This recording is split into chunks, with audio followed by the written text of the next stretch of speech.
اللہ اللہ اللہ اللہ اللہ اللہ اللہ الحمدللہ رب العالمین والصلاة والسلام علی حبیبہ محمد وآلہ وصحبہ اجمعین اعوذ باللہ من الشیطان الرجیم بسم اللہ الرحمن الرحیم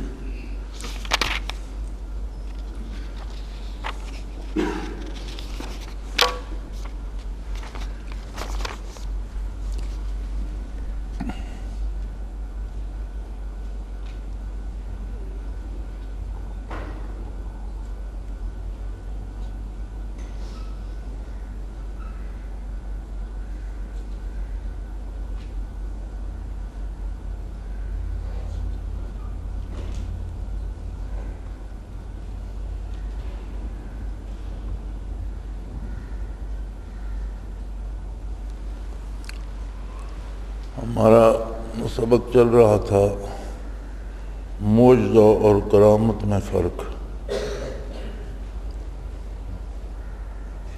تو یہ ہم نے 272 صفحہ پہ چھوڑا تھا۔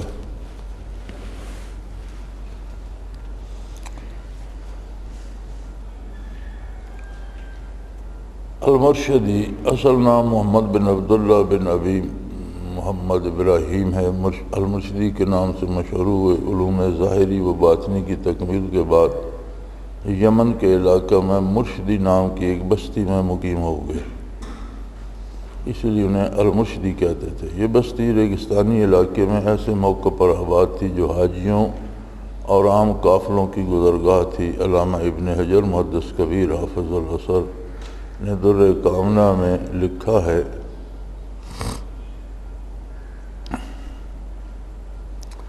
ریگستانی راستہ پر چھوٹی سی بستی ہے، انہی کی زبانی ان کے گھر کے حالات بھی سن لیجئے۔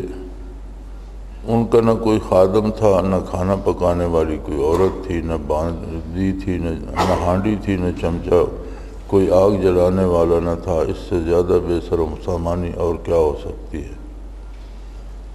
اب وَمَن يَتَّقِ اللَّهَ يَجْعَل لَّهُ مَخْرَجًا وَيَرْزُقْهُ مِنْ حَيْثُ لَا يَحْتَسِبُ کے چند مناظر ملاحظہ ہوں۔ لوگوں کی خدمت اور ان کی مہمان نوازی ان کا خاص وصف تھا۔ ان کا طریقہ تھا کہ جو وہاں سے گزرتا، چھوٹا ہو یا بڑا، کم آدمی ہو یا زیادہ، سب کو کھانا کھلاتے ہیں۔ یعنی یہ ان کی کرامت تھی کہ گھر میں سامان یا کھانے پینے کا کیا برتن تک نہیں تھے، لیکن ہر آنے جانے والے کو، زیادہ ہوں آدمی یا کم ہوں، کھانا کھلاتے تھے۔ امام یافی رحمۃ اللہ علیہ نے اپنے چشمدید حالات بیان کی کہ ایک چھوٹا سا حجرہ تھا، جب کوئی مسافر آتا آپ اکیلے اس کمرے میں جاتے اور چند منٹوں بعد اس کے مزاج اور خواہش کے مطابق کھانا لا کر سامنے رکھ دیتے۔ ان کے پاس دنیا دار عمراء وزراء تک آتے، اگر ان کے پاس مخلوق کے لشکر ہی آ جاتے تو فوراً ان کا پسندیدہ کھانا حاضر کر دیتے تھے۔ حافظ ابن حجر نے در کامنہ پر بیان کیا ہے کہ مصر میں بختمبر السباقی کے نام سے ایک بہت بڑا امیر تھا، جس کے پاس 1,00,000 غلام تھے۔ اس کے گھوڑوں کا استبل 95 لاکھ اشرفیوں سے تیار ہوا تھا، اور گھوڑوں کی خدمت کے لیے 100 سائس مقرر تھے۔ یہ امیر اپنے خادموں اور غلاموں کے ہمراہ شیخ المرشدی کی خدمت میں حاضر ہوتا تھا، اور شیخ ان سب کو کھانا کھلاتے تھے، اور کھانا بھی معمولی نہیں ہوتا تھا، بلکہ حافظ نے لکھا ہے حاضرین کے لیے اس اعلیٰ قسم کا کھانا پیش کرتے تھے جو قاہرہ یا دمشق جیسے بڑے شہروں کو بغیر کہیں نہیں مل سکتا تھا۔ اس پر ترا یہ کہ ہر شخص کو اس کی ذاتی پسند کے مطابق کھانا ملتا تھا۔ اس سلسلے میں امام یافی نے مرات الجنان جلد 4 صفحہ 293 پہ اپنا واقعہ لکھا ہے کہ مدت سے میرے دل میں ایک خاص قسم کے کھانے کی خواہش تھی اور عمر بھر وہ مجھے میسر نہ آیا۔ المرشدی نے اب وہ کھانا اپنے دسترخوان پر مجھے پیش کیا۔ ایک دفعہ المرشدی حج کے لیے تشریف لے کے شیخ نے اعلان کیا کہ پورے قافلے کے آنے جانے کا خرچ میرے ذمہ ہوگا۔ اس کا نقشہ امام یافی نے مرات الجنان میں یوں پیش کیا ہے کہ ایک رات کبھی 1000 کبھی اس سے زائد خرچ اٹھتا تھا۔ 3 رات کا خرچ 1000 اشرفی اور بعد کی 5 راتوں میں 25,000 اشرفیاں خرچ کیں۔ اس سلسلے میں 2 باتیں قابل غور ہیں۔ اول یہ کہ کھانا پکانے کا انتظام اعلیٰ پیمانے پر ہو، سو اس کے متعلق بیان ہو چکا کہ نہ کوئی خادم، نہ بیوی، نہ ہانڈی، نہ چمچہ، بلکہ آگ تک نہیں جلائی جاتی تھی۔ دوسری یہ کہ کوئی بڑا خزانہ پاس ہو جس کا سوال ہی پیدا نہیں ہوتا۔ تو ممکن ہے لوگ نذرانہ پیش کرتے ہوں، ان دونوں باتوں کے متعلق 2 بیان میں عرض ہوں۔ کسی سے کوئی چیز قبول نہیں کرتے تھے۔ مسافروں کی خدمت خود ہی کرتے تھے۔ اس کمرے میں ان کے سوا کوئی داخل نہ ہوتا تھا۔ تھوڑی دیر کے لیے اندر جاتے اور ہر آدمی کی خواہش کے مطابق کھانا حاضر کر دیتے تھے۔ ان کے وہ مادی اسباب کے بغیر کوئی دوسری صورت باقی نہیں، ان 2 مادی اسباب کے بغیر کوئی تیسری صورت باقی نہیں رہتی، مگر علامہ ابن تیمیہ نے ایک اور احتمال پیش کیا کہ شیخ المرشدی علامہ موصوف کے ہم اثر تھے۔ جب شیخ کے حالات سنے تو کہنے لگے جنات یہ کھانے لاتے ہوں گے۔ خدایا نے علامہ موصوف کو یہ کیوں نہ سوجی کہ اللہ تعالیٰ قادر ہے اور اس نے اعلان کیا ہے کہ یرزق من حیث لا یحتسب، کہ اس ایسی جگہ سے رزق دیتا ہے جہاں کسی کو گمان بھی نہیں ہوتا۔ اور اس نے حضرت عیسیٰ علیہ السلام کے لیے آسمان سے رزق آنے کی روٹیاں آسمان سے نازل کر دی تھیں۔ حضرت مریم کو بے موسم کے پھل بغیر کسی ظاہری واسطے کے پہنچاتا تھا۔ علامہ کے اس عقلی احتمال کی خود انہی کا ایک قول تردید کر رہا ہے۔ کتاب النبوات صفحہ 265 پر لکھتے ہیں، خود علامہ ابن تیمیہ لکھتے ہیں کہ جن لوگوں کو شیاطین اور جن خبریں پہنچایا کرتے تھے ان کے متعلق معلوم ہونا چاہیے کہ ارباب ایمان، اصحاب توحید اور روشن ضمیر لوگ جن کے دل انوار خداوندی سے منور ہوں، شیاطین اور جن ان سے دور بھاگتے ہیں اور ان کے دل کی باتوں سے شیاطین واقف نہیں ہو سکتے۔ اہل ایمان اور مخلص لوگوں پر شیاطین غالب نہیں آ سکتے بلکہ ان سے بھاگتے ہیں۔ کہ خود علامہ ابن تیمیہ یہ بات بھی لکھتے ہیں اور پھر کہتے ہیں کہ المرشدی کے ہاں کھانا شاید جن لاتے ہوں گے، حالانکہ المرشدی انتہائی اعلیٰ پائے کے صوفی، روشن ضمیر اور روشن قلب آدمی تھے۔ ظاہر ہے کہ جب اولیاء اللہ سے شیاطین اور جن دور بھاگتے ہیں، ان کے دل سے واقف نہیں سکتے، ان کی خدمت کیوں کر سکتے ہیں؟ اب دیکھنا یہ ہے کہ شیخ موصوف میں ان اوصاف کا پایا جانا ثابت ہے۔ امام یافی مرات الجنان جلد 4 صفحہ 291 پر لکھتے ہیں کہ شیخ کبیر ولی اللہ عظیم عجائبات کے مالک، بڑی کرامات والے، عالی محبت، عالی حجت، اعلیٰ اوصاف کے مالک، بڑے بڑے مکاشفات اور واضح انوار اور بڑی کرامات کے مالک تھے۔ امام ذابی کی زبانی المرشدی کے حالات سنیے۔ حالانکہ امام ذابی صوفیاء کے سخت مخالف تھے۔ علامہ ابن حجر نے درر کامنہ میں امام ذابی کے حوالے سے نقل کیا کہ لوگوں کے دلوں کا حال بتایا کرتے تھے، بڑائی کا دعویٰ نہ تھا، اچھے عقیدے کے مالک تھے۔ معلوم ہوا کہ شیخ المرشدی ان اوصاف کے مالک تھے جن کے پاس شیاطین جن بار نہیں پا سکتے تھے۔ چنانچہ امام یافی نے علامہ کے جواب میں لکھا، علامہ ابن تیمیہ کے جواب میں لکھا کہ جنوں کو لوگوں کے دلوں کا حال معلوم نہیں ہو سکتے، نہ ان کے باطن سے وہ واقف ہو سکتے ہیں۔ اللہ تعالیٰ اس بد اعتقادی سے پناہ میں رکھے۔ لہذا علامہ ابن تیمیہ کا احتمال عقلی ان کے اپنے بیان کردہ قانون کے مطابق غلط ثابت ہوا۔ جہاں تک دل کے منور ہونے کا تعلق ہے، اس کی تفصیل یہ ہے کہ جس شخص کے لطائف منور ہو کر راسخ ہو جائیں، پھر مراقبات ثلاثہ راسخ ہو جائیں تو جنات اس پر قابو نہیں پا سکتے اور شیاطین اس سے بھاگتے ہیں۔ اس وقت عارف کا سینہ آسمان کی مانند ہو جاتا ہے، لطائف کے انوار ستاروں کی مانند ہو جاتے ہیں۔ تو جس طرح اللہ تعالیٰ نے ستاروں کو رجوماً للشیاطین بنایا ہے، اسی طرح اللہ کے ذکر سے جب سینہ عارف منور ہو جاتا ہے تو شیاطین اور جن اس سے بھاگتے ہیں۔ پھر مرشدی جیسے کامل عارف کے پاس جن آئیں اور لوگوں کی خواہش کے مطابق کھانا لائیں، کیسے ممکن ہو سکتا ہے؟ اس لیے یہ جنوں کی کارروائی نہیں بلکہ شیخ کی کرامت ہے۔ یہاں سے ان لوگوں کو بھی سبق حاصل کرنا چاہیے، مرد و خواتین جو جنوں کی شکایت لے کر پھرتے ہوتے ہیں اور تعویذ وغیرہ سے اپنا علاج کراتے ہیں، وہ کیوں اللہ اللہ کر کے دلوں کو روشن نہیں کرتے تاکہ جنوں کی دسترس سے باہر ہو جائے، ان کے سینے منور ہو جائے اور بیماری سے بھی نجات ملے، دنیا بھی سنور جائے اور آخرت بھی سدھر جائے۔ آخر میں ایک اور واقعہ بھی بیان کر دیتے ہیں کہ المرشدی کے پاس مصر کا بادشاہ الناصر آیا کرتا تھا۔ علامہ عبدالرؤف مناوی اور ابن بطوطہ نے اس چشمدید واقعہ کے طور پر لکھا ہے۔ محمد بن حمزہ اصلی نام شمس الدین تھا۔ آپ روحانی طبیب ہونے کے علاوہ طب جسمانی کے بھی ماہر تھے۔ فن طب میں ان کی تصانیف بھی ملتی ہیں، طب میں ان کی ریسرچ بھی از قبیل کرامت ہے۔ جامع کرامات الاولیاء میں لکھا ہے، جڑی بوٹیاں ان کو پکار پکار کر کہتی تھیں کہ میں فلاں مرض کی دوا ہوں۔ سلطان محمد فاتح نے جب قسطنطنیہ پر حملہ کرنا چاہا تو شیخ کو جہاد میں شرکت کی دعوت دی۔ شیخ نے سلطان کے قاصد احمد پاشا سے کہا کہ فلاں دن فلاں تاریخ دن کے 11 بجے قلعہ فتح ہو جائے گا۔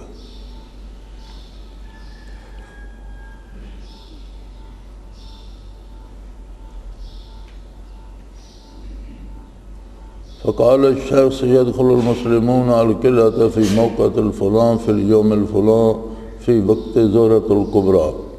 شیخ نے فرمایا کہ فلاں جگہ اور فلاں روز دن کے 11 بجے قریب مسلمان قلعہ میں داخل ہو جائے۔ اتفاق دیکھیے کہ وقت قریب آ گیا مگر قلعہ کے فتح ہونے کی صورت نظر نہیں آ رہی تھی۔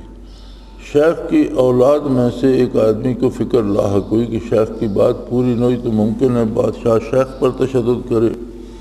وہ دوڑتا ہوا شیخ کے خیمہ کی طرف گیا، اندر جھانکا تو شیخ ننگے سر ہیں، سجدے سے سر اٹھایا ہے اور کہہ رہے ہیں اللہ کا احسان ہے اس نے قلعہ کی فتح نصیب فرمائی۔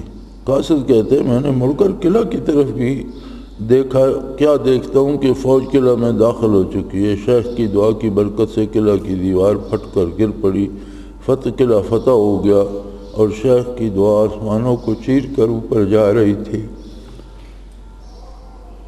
اس فتح کے بعد شیخ سے درخواست کی گئی کہ حضرت ابو ایوب انصاری کا مدفن تلاش کر دے۔ حضرت ابو ایوب انصاری پہلے ایک دفعہ قسطنطنیہ کے حملے میں وہاں فوت ہو گئے تھے اور شہر پناہ کی دیوار کے ساتھ دفن کیے گئے تھے، لیکن بعد میں مٹی چڑھتی گئی اور مدفن کہیں نیچے رہ گیا، گمنام ہو گیا، پتہ نہیں تھا۔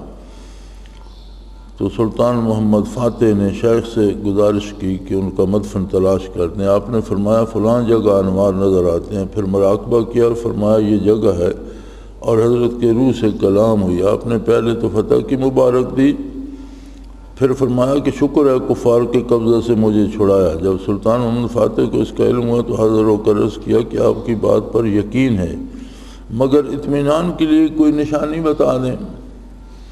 آپ نے فرمایا یہ جگہ قبر کے سر کی ہے، اور 2 ہاتھ زمین کھودو تو ایک سفید پتھر نکلے گا، اس پر عبرانی یا سوریانی زبان میں کچھ عبارت کندہ ہے۔ جب انہوں نے 2 ہاتھ کے مقدار زمین کھودی تو ایک پتھر نکلا۔ جو شخص وہ زبان جانتا تھا اس نے پڑھ کر مطلب بتایا، وہی بات تھی جو شیخ نے بتائی۔ بادشاہ ششدر رہ گیا، اس پر ایسی حالت طاری ہوئی کہ گرنے لگا، مگر لوگوں نے اسے سنبھال لیا۔ بادشاہ نے اس جگہ مسجد بنوائی، شیخ کے قیام کے لیے حجرے بنوائے اور درخواست کی کہ شیخ یہیں قیام کرے، مگر شیخ نے انکار کر دیا کہ میں اپنے شہر میں قیام کروں گا۔ عمر بن مبارک رحمۃ اللہ تعالیٰ علیہ ولی اللہ صالح متقی خوش الحان واعظ تھے۔ کفایت المعتقد پر ان کے متعلق ایک واقعہ درج ہے کہ ایک دفعہ حج پر گئے، روضہ عطر پر حاضر ہو کر حضور صلی اللہ علیہ وسلم کی نعت میں ایک قصیدہ پڑھا، پھر شیخین کی مدح میں قصیدے پڑھے۔ جب فارغ ہوئے تو ایک آدمی آیا، عرض کی میرے گھر چلنے کی آپ کو دعوت کرتا ہوں۔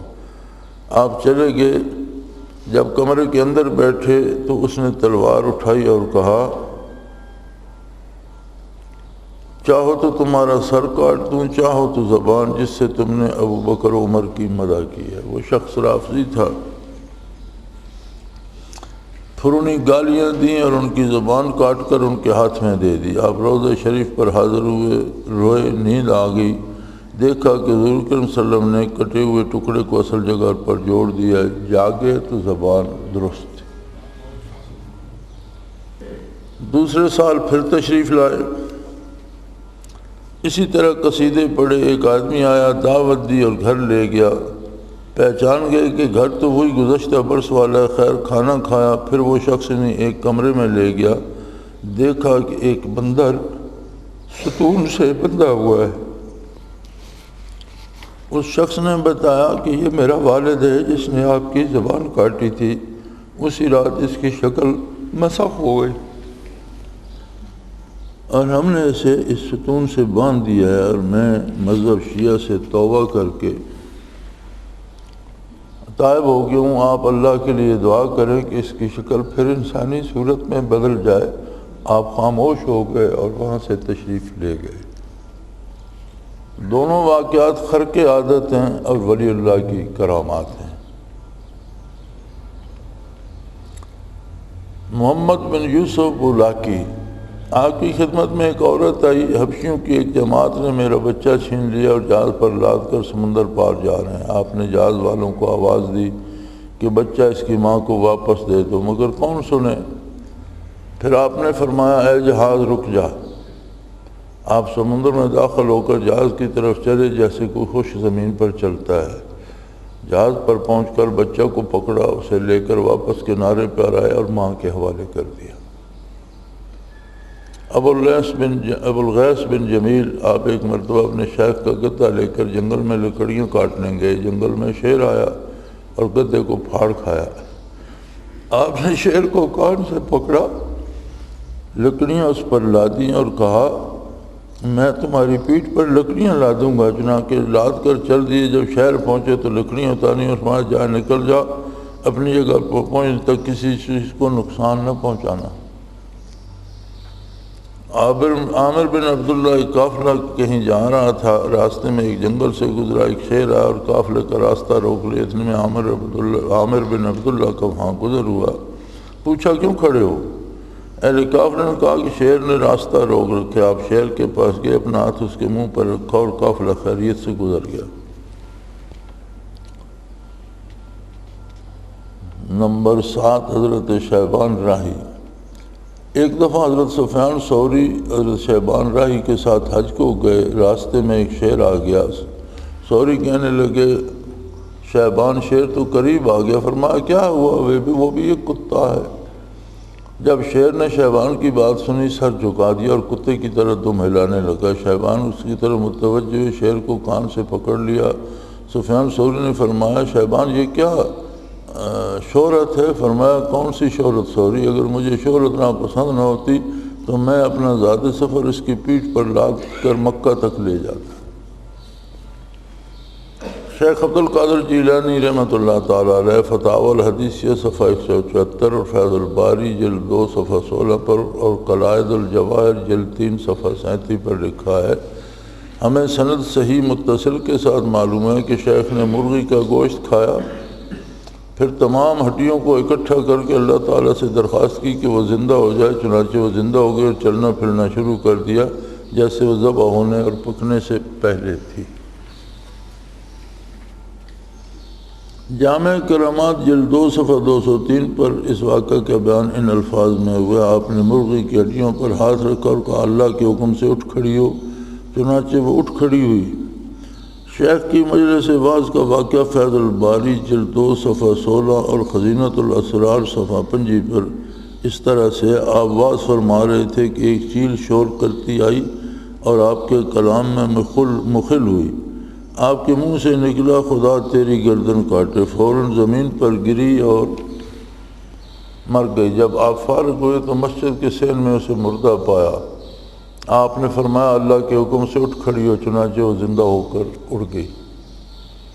حضرت انور شاہ کشمیری رحمۃ اللہ علیہ نے یہ واقعہ بیان کرنے کے بعد اپنے زمانے کے ایک ولی اللہ کا واقعہ لکھا جس سے ان کی ملاقات بھی ہوئی۔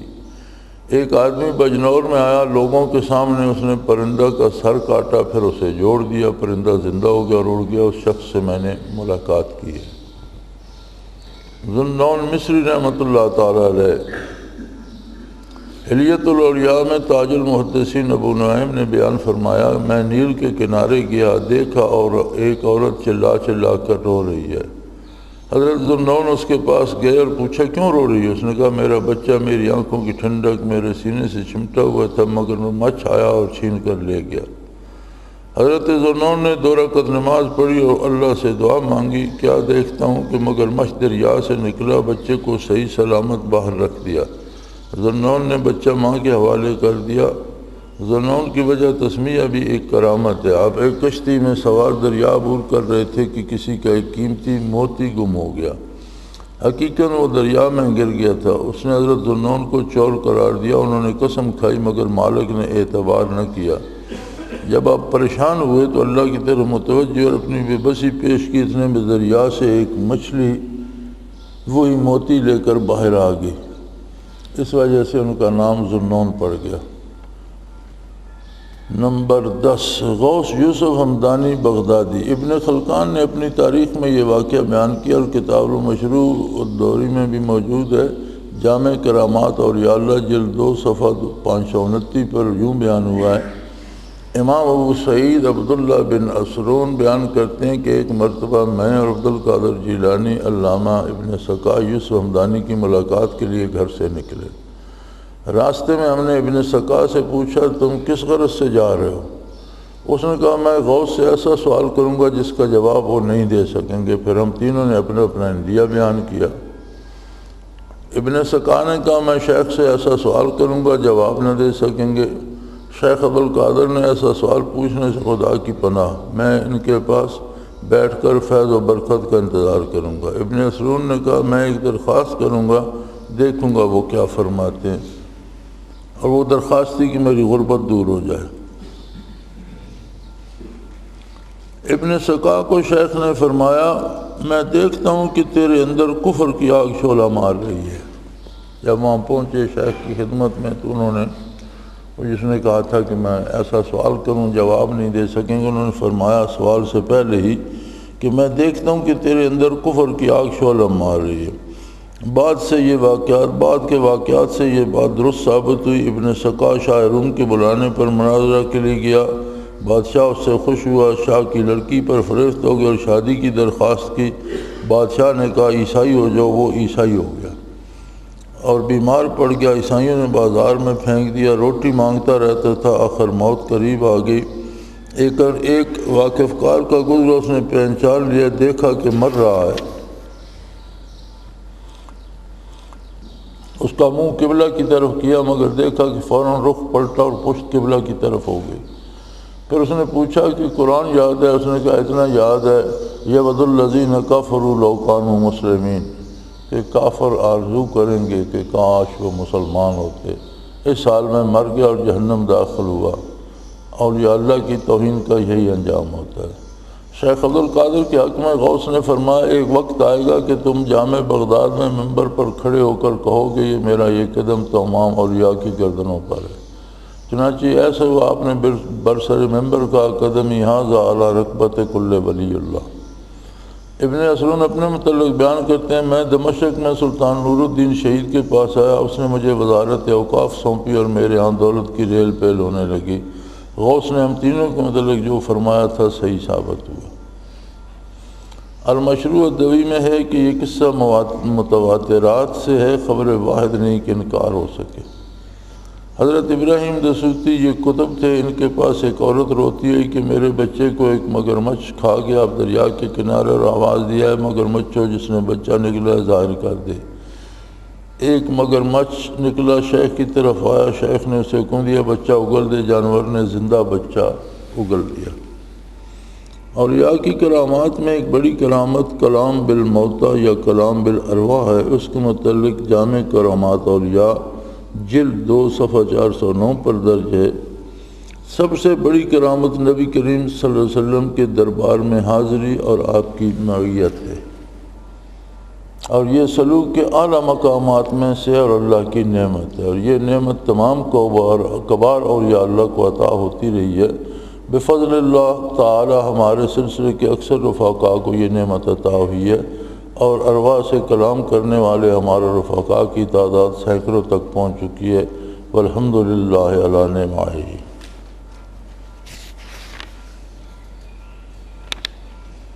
یہ باب کرامات کا یہاں ختم ہوتا ہے، اس سے آگے کچھ چند صفحے ہیں سلسلہ اویسیہ کے بارے۔ اس میں فرماتے ہیں اس وسیع کائنات میں اللہ تعالیٰ نے انسانوں کو لقد خلقنا الانسان فی احسن تقویم اور لقد کرمنا بنی آدم کا شرف عطا فرما کر اشرف المخلوقات کے مقام پر فائز کیا اور اسے خلافت عرضی کا منصب جلیلہ سونپا۔ یوں تو اللہ تعالیٰ کی نعمتوں کا شمار نہیں، لیکن انسان کو جس خصوصی نعمت سے نوازا گیا وہ انبیاء کرام کے ذریعے اس کی ہدایت کا سامان ہے۔ حضور اکرم صلی اللہ علیہ وآلہ وسلم کی بعثت کے ساتھ اللہ تعالی نے جہاں الیوم اکملت لکم دینکم واتممت علیکم نعمتی کا اعلان فرمایا، وہاں اہل ایمان کو یہ احسان بھی یاد دلایا، لقد من اللہ علی المؤمنین اذ بعث فیہم رسولا منہم۔ اس احسان کی تفصیل میں یہ ارشاد فرمایا کہ آخری رسول صلی اللہ علیہ وسلم کے ذریعے اللہ کی اس نعمت سے مستفید ہونے کی ایک صورت یہ مقرر کی کہ یہ رسول ان کا تزکیہ باطن اور ان کی روحانی تربیت کرتا ہے۔ حضور اکرم صلی اللہ علیہ وآلہ وسلم نے تلاوت آیات، تعلیم کتاب و حکمت کے ساتھ اپنے جلیل القدر شاگردوں یعنی صحابہ کرام رضوان اللہ علیہم اجمعین کی اس طرح تربیت کی اور تزکیہ باطن کے وہ نمونے پیدا کیے کہ رہتی دنیا تک اس کی نظیر نہیں مل سکتی۔ جس طرح تعلیم کتاب اور تدوین شریعت کا یہ سلسلہ صحابہ کرام کی جماعت سے آگے منتقل ہوتا چلا، اسی طرح تزکیہ باطن تربیت روحانی کی یہ طریقہ صحابہ رضی اللہ عنہ اجمعین نے حضور اکرم صلی اللہ علیہ وسلم سے سیکھ کر آئندہ نسلوں کو پہنچایا، اور مختلف ادوار کے تقاضوں کے مطابق تدوین حدیث فقہ کی طرح تزکیہ و تربیت کے پہلو کی تدوین منظم صورت میں عمل میں آئی۔ اول تو یہ صورت تھی کہ جو صحابی پاتا یا تابعی جہاں پہنچا معاشرے کی تربیت شروع کر دی۔ بعد میں دین کا یہ پہلو جب منظم ہوا تو تربیت و تزکیہ کے 4 بڑے سلسلے ہمارے ہاں رائج اور مقبول ہوئے، جنہیں سلسلہ قادریہ، نقشبندیہ، سہروردیہ اور چشتیہ کہتے ہیں۔ ان سلسلوں میں تربیت روحانی کا بنیادی اصول ایک ہی رائج ہوا ہے، ذکر الہی کی کثرت۔ البتہ ذکر الہی کے طریقوں میں ہر صاحب سلسلہ نے مختلف رنگ اختیار کیا۔ اس طرح طریقہ کار میں جزوی اختلاف کی وجہ سے 4 بڑے طریقے مسلمانوں میں رائج ہے کہ ممکن ہے تربیت میں اختلاف آب و ہوا، مزاج یا طبع کے اختلاف کی وجہ سے ہو، جیسے ایک ماہر طبیب ایک ہی دوا مختلف مزاج والے مریضوں کو مختلف صورتوں میں دیا کرتے ہیں۔ ان 4 سلسلوں میں 2 پہلو ہمیشہ جاذب توجہ رہتے ہیں۔ اول یہ کہ سلسلے میں طریقہ تربیت باطنی کیا ہے، دوسرا یہ کہ شیخ کو یہ فن حضور اکرم سے کن واسطوں سے پہنچا۔ اسی پہلو پر نگاہ رکھتے ہوئے یہ بات سامنے آتی ہے کہ ہر شیخ نے یہ فن اپنے شیخ کی صحبت میں رہ کر سیکھا ہوگا، اور اس کے شیخ نے اس سے خاص درجے کی تربیت کے بعد دوسروں کی تربیت کرنے کی اجازت دی۔ اس اجازت نامے کو صوفیاء کی اصطلاح میں خرقہ کہتے ہیں۔ خواہ اس کی صورت کوئی بھی ہو، اگر کسی شیخ کے متعلق یہ معلوم ہو جائے کہ اس نے کسی ولی کامل کی صحبت میں رہ کر فیض حاصل نہیں کیا اور اجازت نامہ نہیں لیا تو اس کا سلسلہ منقطع شمار کیے جاتے ہیں، کیونکہ اس میں اتصال اور تسلسل نہیں پایا جاتا۔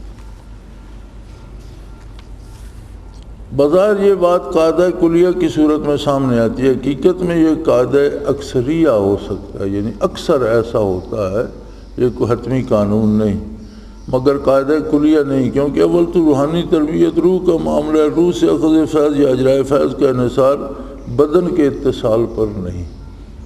جب برکات روح سے حاصل کرنی ہو تو یہ ضروری نہیں کہ ایک زمانے میں ایک جگہ پر یا دو جسم اکٹھے ہوں۔ اس کی مثالیں صوفیاء کرام میں جا بجا ملتی ہے۔ مثلا ابوالحسن خرقانی رحمۃ اللہ علیہ کو حضرت بایزید بستامی سے روحانی فیض ملا، اجازت تربیت بھی ملی، آپ کے خلیفہ مجاز بنے، حالانکہ بایزید بستامی ان سے قریباً 100 سال پہلے دنیا سے رخصت ہو چکے تھے، جس سے صاف ظاہر ہے کہ حضرت ابوالحسن خرقانی نے اپنے شیخ حضرت بایزید بستامی کا نہ تو زمانہ پایا نہ صحبت، ان سے تربیت و اجازت ملی، تو پھر اس کی صورت اس کے بغیر کیا ہو سکتی ہے کہ ان کے روح سے فیض اور خلقہ حاصل کیا۔ روح سے فیض حاصل کرنے کو اصطلاح صوفیہ میں اویسی طریقہ کہتے ہیں۔ اس سے مراد یہ نہیں کہ یہ سلسلہ حضرت اویس کرنی رحمۃ اللہ علیہ سے ملتا ہے، بلکہ اویسیہ سے مراد مطلق روح سے فیض حاصل کرنا ہے۔ کیونکہ روح سے اخذ فیض اور اجرائے فیض دونوں صورتیں ہوتی ہیں، اس لیے سلسلہ اویسیہ کی یہی دو خصوصیات ہیں۔ اس اصطلاح کو حضرت اویس کرنی سے اگر کوئی نسبت ہو سکتی ہے تو شاید اس بنا پر کہ انہوں نے حضور نبی کریم صلی اللہ علیہ وسلم کی صحبت میں رہ کر تربیت حاصل نہیں کی، بلکہ حضور کی روح پرفتوح سے اخذ فیض کیا، اس لیے کہا جا سکتا ہے کہ وہ پہلے اویسی تھے۔ ہمارے سلسلے کا نام نقش بندیہ اویسیہ ہے، جس کا مطلب یہ ہے کہ اپنے شاگردوں کی تربیت نقش بندیہ طریقہ کے مطابق کرتا ہوں، اور میں نے اپنے محبوب شیخ رحمۃ اللہ کی روح سے اخذ فیض اور اجازت لی ہے۔ میرے اور میرے شیخ مکرم کے درمیان 400 سال کا فاصلہ ہے۔ میں نے اسی ویسی طریقے سے اپنے شیخ کی روح سے فیض بھی حاصل کیا، خلافت بھی لی، اور بحمداللہ میرے محبوب شیخ کا فیض تربیت اس وقت دنیا کے گوشے گوشے میں پھیل رہا ہے۔ حضرت شاہ ولی اللہ رحمۃ اللہ علیہ نے حماد صفحہ 86 پر سلسلہ اویسیہ کی خصوصیات کا ذکر فرمایا ہے۔ حضرت شاہ ولی اللہ لکھتے ہیں، ای فقیر آگاہ کردن اندر طریقہ جیلانیہ بمنزلہ جوئے است کے مسافت بر زمین میں رود و مسافت دیگر در زمین مستستر می گردد در مسام زمین نفوذ میں کند بعد ازاں بوضع چشم بعض ظاہر میں شود و مسافت بر روئے زمین میں رود ثم قضا و قضا و تسلسل خرقہ دری طریقہ اگر متصل است، اما تسلسل اخذ نسبت دری طریقہ متصل نیست، یک بار سلسلہ ظاہر میں شود بعد ازاں مفقود میں گردد، بعض بطریقے اویسی از باطن کسے ظہور میں نمایت، این طریقہ و حقیقت ہما اویسی است متوسلان این طریقہ در روحانیاں الو محابت دارن۔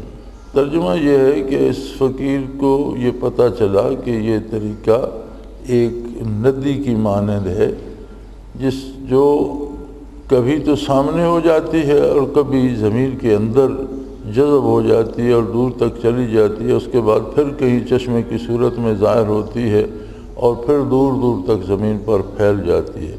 اور اس سلسلہ میں اجازت نامے کا طریقہ کبھی متصل ہے کہ شیخ سے کسی زندہ شیخ کو مل جاتا ہے، لیکن دراصل اس میں اخذ نسبت کا طریقہ متصل نہیں ہے۔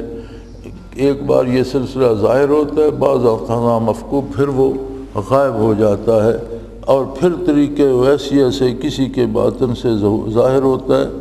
تو اس کی حقیقت یہ ہے کہ یہ سارا سلسلہ ہی ویسیہ ہے، اور اس سے تعلق رکھنے والے روحانی لوگ ہیں اور بلند مرتبہ لوگ ہیں۔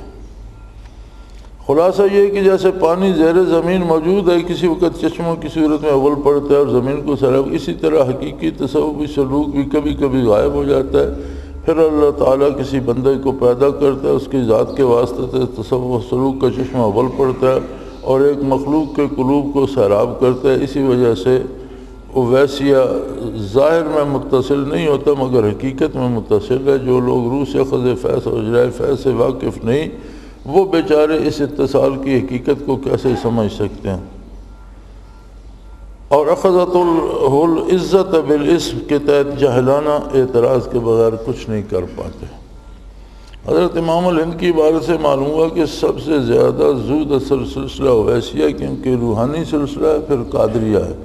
یہ بھی معلوم ہے کہ سلسلہ اویسی کے متوسلین بڑی عظمت اور ہیبت کے مالک ہوتے ہیں۔ اسی وجہ سے فرمایا بساست کے اویسی عالم ارواح اجمالن، یعنی سلسلہ اویسیہ ایک عالم ارواح کسی کیفیت رکھتا ہے۔ حضرت شاہ ولی اللہ رحمۃ اللہ علیہ نے حماد کے صفحہ 21 پر فرمایا مشائخ اعظام میں ایک سلسلہ اویسیہ بھی ہے جس کے سردار خواجہ اویس کرنی ہیں۔ ان کو حضور اکرم صلی اللہ علیہ وسلم سے روحانی طور پر فیض ہوا، اور شیخ بدیع الدین کو بھی حضور اکرم صلی اللہ علیہ وسلم سے روحانی طور پر فیض ملا، اور وہ ہندوستان کے کبار مشائخ سے ہوئے۔ نمبر اویسی وہ ہوتا ہے جو کسی ولی اللہ کی روح سے فیض حاصل ہوا۔ بڑے بڑے اولیاء اس سلسلہ اویسیہ کے طریقے سے فیض لیتے رہے۔ نمبر 3 اس سلسلہ والے حضور اکرم صلی اللہ علیہ وآلہ وسلم کی روح پرفتوح سے بھی فیض لیتے ہیں۔ بحمد اللہ کہ اس فقیر کو اب بھی حضور اکرم صلی اللہ علیہ وسلم کی روح پرفتوح سے فیض حاصل ہو رہا ہے۔ اس سلسلے متعلق اصل بات جو نہ جاننے والوں یا نادانوں کو کھٹکتی ہے وہ یہ کہ کیا روح سے اخذ فیض اور اجراء فیض ہو سکتا ہے؟ اس کے جواب کی دو ہی صورتیں ہیں، یا تو جاننے والوں پر اعتماد کرو یا اس بیر میں خود اتر کر دیکھو۔ یا تو جنہیں حاصل ہو رہا ہے ان کی بات مانو، اور نہیں مانتے تو پھر خود محنت کر کے دیکھو۔ دوسری صورت تو وہی اختیار کر سکتے ہیں جس میں طلب اور خلوص ہو۔ البتہ پہلی صورت کے سلسلے میں چند مثالیں پیش کی جاتی ہیں۔ فتاوی عزیزیہ میں شاہ عبدالعزیز محدث دہلوی فرماتے ہیں کوئی صاحب باطن یا صاحب کشف کسی ولی اللہ کے قبر پر جا کر مراقبہ کرے تو اسے روحانی فیض لے سکتا ہے یا نہیں؟ تو جواب دیتے ہیں ہاں لے سکتا ہے۔ فتویٰ کی زبان میں اختصار ملحوظ ہوتا ہے، اس لیے حضرت نے مختصر جواب دیا۔ اس کی تفصیل شفاء العلیل صفحہ 178 پر دی۔ مولانا نے فرمایا کہ میں نے حضرت ولی نعمت یعنی مصنف سے پوچھا کہ شیخ ابو علی فارمندی کو کہ ابو الحسن خرقانی کے ساتھ نسبت رکھتے ہیں، ان کا اس رسالہ میں کیوں کر ذکر نہ کیا؟ فرمایا یہ نسبت ویسیہ ہے، یعنی روحی فیض ہے۔ اس رسالہ میں غرض یہ ہے کہ نسبت صحبت کی من و عن عالم شہادت میں جو ثابت ہو وہ مذکور ہو، لیکن ویسیت کی نسبت کبھی اور صحیح ہے۔ شیخ ابو علی فارمدی کو ابو الحسن خرقانی سے روحانی فیض ہوا، ان کو باجید بستامی رحمۃ اللہ کی روح سے اور ان کو امام جعفر صادق رحمۃ اللہ کی روح سے تربیت ملی۔ چنانچہ رسالہ قدسیہ میں خواجہ محمد پارسا رحمۃ اللہ تعالیٰ نے ذکر کیا ہے کہ امام جعفر صادق کو اپنے نانا حضرت قاسم بن محمد بن ابی بکر سے نسبت حاصل ہوئی، ان کو حضرت سلمان فارسی سے، ان کو حضرت ابو بکر صدیق سے، اور ان کو حضور اکرم صلی اللہ علیہ وآلہ وسلم سے۔ خواجہ ابو علی فارمدی کو نسبت ویسیت حاصل ہے ابو الحسن خرقانی کے ساتھ، اور ان کو باجید بستامی سے روحی فیض پہنچا، اور ان کی تربیت امام جعفر صادق کی روحانیت سے۔ امام جعفر صادق کو اپنے نانا قاسم بن محمد بن ابی بکر صدیق کے ساتھ انتساب ہے، اور ان کو حضرت سلمان فارسی رضی اللہ تعالیٰ عنہ سے، اور آپ کو خلیفہ رسول اللہ صدیق اکبر ابو بکر بن ابی قحافہ رضی اللہ تعالیٰ عنہ کے ساتھ حضرت صدیق نے جو حاصل کیا وہ سرور عالم محمد مصطفیٰ صلی اللہ علیہ وسلم سے حاصل کیا۔ اس نسبت ویسی کو صدیقیہ، نقشبندیہ، نظامیہ، قدوسیہ کہتے ہیں۔ تذکرۃ الرشید صدوم صفحہ 108 پر ہے۔ حضرت امام ربانی قدس سرہ کا تربیت باطنی اور فویہ اور ذات روحانی میں قطب العالم شیخ عبدالقدوس گنگوئی قدس سرہ کی ذات برکات کے ساتھ زیادہ مناسبت رکھنا نسبت اویسیہ اور فضائل روحانیہ کے علاوہ اس لیے بھی ہے کہ ثلاث اربع مشہور ہیں، حضرت شیخ کا واسطہ غالباً قائم ہے۔ فتاوی دارالعلوم دیوبند جلد 1 صفحہ 140 پر شفاء العلیل کی یہ عبارت نقل کر کے لکھا ہے اس عبارت سے واضح ہوا کہ نسبت اویسی کی معنی روحی فیض کے ہیں۔ یہ نسبت کبھی اور صحیح ہے۔ یہ بھی معلوم ہوا کہ نسبت اویسی کے لیے یہ ضروری نہیں کہ خواجہ اویس کرنی سے کوئی مرید ہوا ہو۔ یہ بھی واضح ہو کہ نسبت اویسی کا انکار غلط ہے، چونکہ اویس کرنی کو حضرت صلی اللہ علیہ وسلم سے روحی فیض حاصل ہوا اور صحبت صلی اللہ علیہ وسلم سے ان کو حاصل نہیں ہوئی۔ اس لیے جس کو روحی فیض کسی بزرگ کے حاصل ہوگا اسے نسبت اویسیہ سے تعبیر کریں گے۔ نمبر 4، عقائد علماء دیوبند مرکزی رسالہ ہے جس پر مسلک کے دیوبندی کا مدار ہے۔ اس میں سوال نمبر 11 ہے، روح سے فیض باطنی کے متعلق ہوا اور علماء دیوبند نے مفصل جواب دیا کہ روح سے باطنی فیض کے قائل ہیں۔ صرف قائل نہیں بلکہ بحال مشائخ روحانی فیض حاصل کرنا اور فیض باطنی کا پہنچنا ان کے سینوں سے یا ان کی قبروں سے صحیح ہے۔ اس مشہور و معروف طریقے سے جو ان اولیاء اور صوفیہ سے مروج اور خاص خاص بندوں کو حاصل ہوتا ہے وہ طریقہ نہیں جو عوام میں مروج ہے۔ یہ تو روح سے اخذ فیض و اجرائے فیض کے علمی جوابات ہیں۔ رہی دوسری صورت تو وہ ذوقی چیز ہے، لطف این مین شناسی بخدا تانا چشی۔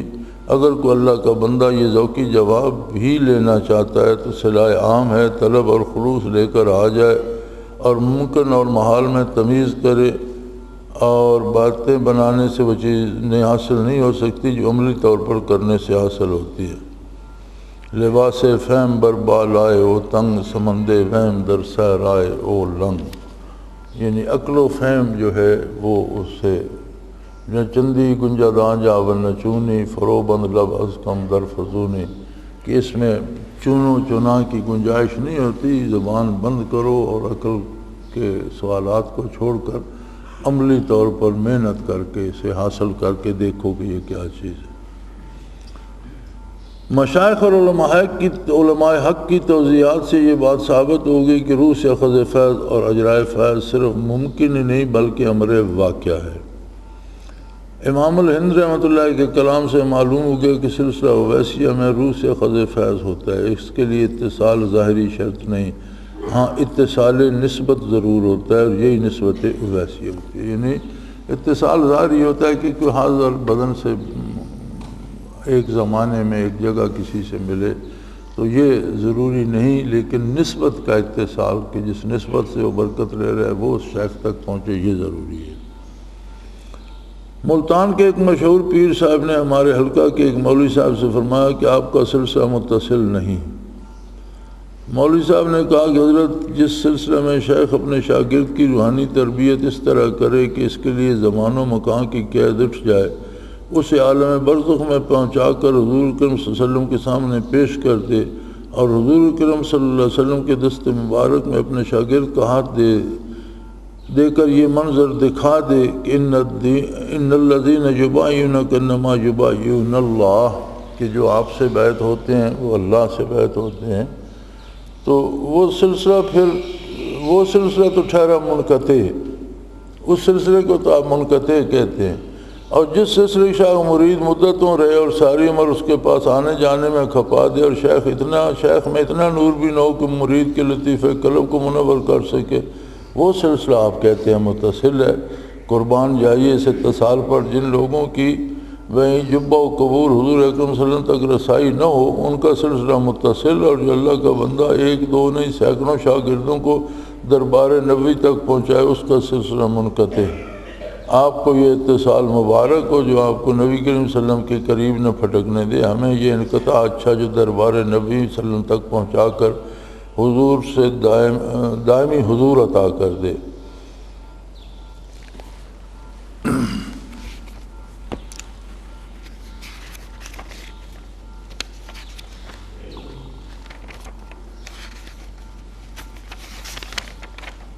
حرف آخر، حضرت رحمۃ اللہ علیہ نے یہ سارا عربی میں لکھا ہے۔ حرف آخر میں اس کا ترجمہ پڑھ دیتا ہوں۔ ہمارے نزدیک طاعت کا انحصار دو باتوں پر ہے، اللہ تعالیٰ کے احکام کی تعظیم اور اللہ تعالیٰ کی مخلوق پر شفقت۔ یعنی اللہ کی طاعت اور عبادت دو چیزوں میں ہے، ایک اللہ کے احکام کی بجا آوری اور اللہ کی مخلوق کے ساتھ اچھا برتاؤ، شفقت۔ اللہ تعالیٰ نے اللہ فرمایا ان اللہ مع الذین اتقوا والذین هم محسنون، اللہ تعالیٰ ان لوگوں کے ساتھ ہے جنہوں نے تقوی اختیار کیا، جو احسان کرنے والے ہیں، اور نیک کاموں میں بہترین عمل دو ہیں، اول ان اعمال پر مداومت جن سے اللہ کی عظمت کا ظاہر ہو، دوم مخلوق کو نفع رسانی میں جد و جہد۔ عبودیت کی راہ میں غیر اللہ سے تعلق رکھنا در حقیقت بت پرستی کے زیادہ قریب ہے۔ اس نے اہل سلوک نے اسے شرک خفی قرار دیا ہے، اور سالکین کے لیے دو حالتیں ہیں، ابتدا اور انتہا۔ ابتدا عبودیت میں مشغول ہونا ہے، انتہا اسباب سے نگاہ ہٹا لینا اور تمام امور کو مسبب الاسباب کے سپرد کر دینا، اسی کا نام توکل علی اللہ۔ انہی دو مقامات کا بیان کتاب اللہ میں ان الفاظ میں ہوا ہے کہ اس کی عبادت کر اور اس پر توکل کر۔ اس آیت میں تنبیہ ہے کہ ان کے بغیر انسان کا ایمان کامل نہیں ہو سکتا، کہ وہ اسباب سے قطع نظر کر لے اور اس کی نگاہ مکمل طور پر مسبب الاسباب پر جمی رہے، کیونکہ حب دنیا اور سعادت اخروی کا جمع ہونا ممکن نہیں، جس قدر ایک میں اضافہ ہوگا دوسری میں کمی ہوگی، یعنی دنیا کی محبت اور آخرت کی محبت یکجا نہیں رہتی، ایک میں زیادتی ہوگی دوسری میں کمی ہوگی۔ وجہ یہ ہے کہ اصول دنیا کے ضروری ہے کہ اس کو طلب دنیا میں کہ دل کو طلب دنیا میں مشغول رکھا جائے، اور سعادت اخروی کے اصول اس کے بغیر نہیں ہو سکتا کہ غیر اللہ کو دل سے نکال دیا جائے، اس میں اللہ کی محبت کے بغیر کچھ نہ رہنے پائے۔ یہ دونوں باتیں ایک وقت میں جمع نہیں ہو سکتی، اور اصول دنیا میں ہمتاً محو ہو جانا ہلاک ہونے والوں کے اوصاف میں سے ہے۔ اس زمانے میں حدیث سے اخبار کثرت سے ملتی ہیں کیونکہ انسان اس دنیا میں ایک تاجر کی حیثیت سے آیا جس سے طاعت کے بدلے سعادت اخروی حاصل کرنی ہے۔ ظاہر ہے کہ مخلوق کا منتہی مقصود عبادت ہے، جیسا قرآن کریم میں ہے کہ ہم نے انسانوں اور جنوں کو اپنی عبادت کے لیے پیدا کیا، اور عبادت سے مقصود محبت الہی کا حصول ہے، جیسا حدیث میں ہے کہ جب میرا بندہ نوافل کے ذریعے میرا قرب ڈھونڈتا ہے تو میں اسے محبت کرنے لگتا ہوں، اور جس دل میں اللہ کی محبت کوٹ کوٹ کر بھری ہوگی وہی اللہ کے نزدیک زیادہ قابل قدر ہوگا۔ لیکن قلب کا ایک ترجمان ہے اور وہ زبان ہے۔ زبان کی تصدیق کرنے والے اعضاء ہیں، ان مصدقات کے مزکیات ہیں۔ جب انسان زبان سے کہتا ہے میں ایمان لایا تو گو اس نے اپنے دل میں محبت کی موجود ہونے کا دعویٰ کیا، تو اس کی شہادت پیش کرنا لازمی ہے۔ جب انسان اپنے اعضاء و جوارح سے ان اصولوں پر عمل کرتا ہے جو ایمان کی بنیاد ہیں تو اس نے اپنے دعوے کی شہادت پیش کر دی۔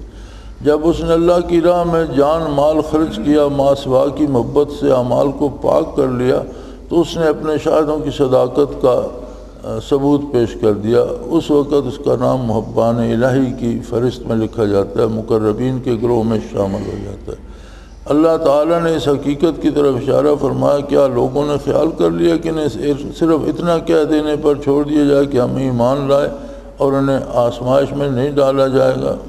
عقل زاہد عشق صوفی میں بس اتنا فرق ہے، اس کو خوف آخرت ہے، اس کو ذوق آخرت، اور جو صوفی نہیں صرف عبادت کرتا ہے اور وہ اس کی جو عقل ہے اسے آخرت کا ڈر ہے، اور جو صوفی ہے اسے آخرت میں جانے کا شوق پیدا ہو جاتا ہے۔